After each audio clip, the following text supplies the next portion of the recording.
This is Sony Xperia 1 Mark IV, and today I will show how you can install the Opera browser on this device.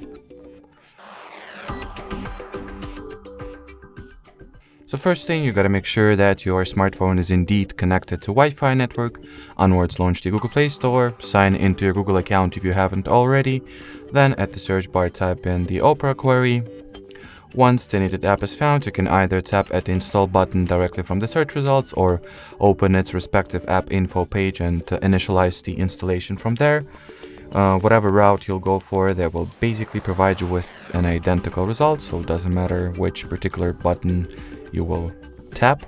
Anyway, once the app is successfully installed, you gotta launch it and perform an initial setup, which is a very simple procedure. So firstly, tap at the blue continue button, then choose or decide if you would like to enable notifications, or you can simply skip this step.